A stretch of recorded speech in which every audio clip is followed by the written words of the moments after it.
Hello and welcome back. This is video number 4 and we're going to talk about standard events. So the purpose of standard events is to allow you to track what is happening inside of your funnel. So for example, if we have a funnel where we just send people to a opt-in page and our goal is to get them to sign up and give their email address to us, we want to figure out how many people are just going to the page and not filling their name and email versus how many people are filling their name and email. And of course, maybe our funnel is deeper. And besides an email opt-in funnel, we have something like a purchase funnel. So we send people to a sales page. We want to know how many of those have purchased and how many of those have not purchased.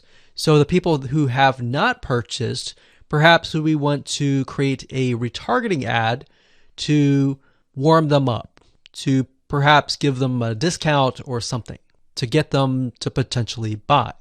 So that's the goal here, is you need to be able to test every step of the way inside of your funnel. Now I'm going to give you some more practical examples in the next few videos where we talk about things like the email opt-in funnel. We'll talk about the purchase funnel. And I'll give you real life examples and how to place your pixels and all of that. But for now, let's talk about the standard events. So this gives you an idea of the standard events that Facebook has pre-created for you. They have e-commerce and retail. They have automotive. They have education. They have entertainment and media. They have financial services, professional services, real estate, technology, travel, and other business category. Now, let's just click on one of these. Let's just do e-commerce and retail. So as you can see here, it says view content. This happens when a visit to a content page you care about, such as a product page, a landing page, or an article. So this would be kind of the initial landing page.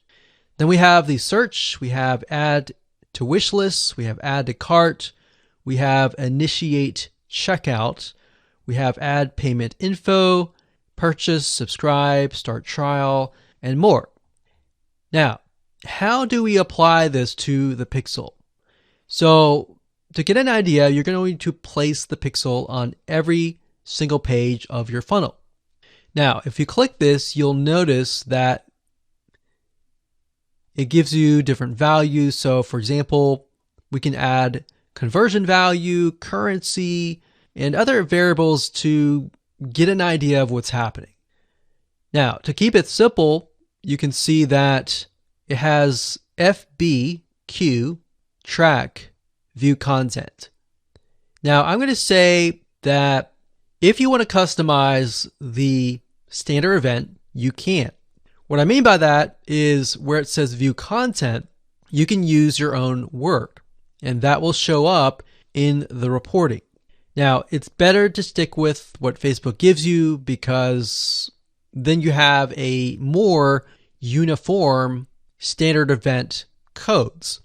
So as you're looking through the variety of campaigns and ads that you have, you can get a better idea of what's happening if you understand the lingo. So if we scroll down here, we see add to cart. So you can see that it says FBQ, track, add to cart. So you're basically going to add this code to your header of that page. Now, don't worry, we'll show you how to do all of that in the next few videos. So I just want to give you an idea of how to track every step of the way. So we've got add to cart. We have all these other ones that we talked about. And if we scroll back up, we've got education. So we've got view content, complete registration, purchase. We have contact. We have lead. We have start trial and more.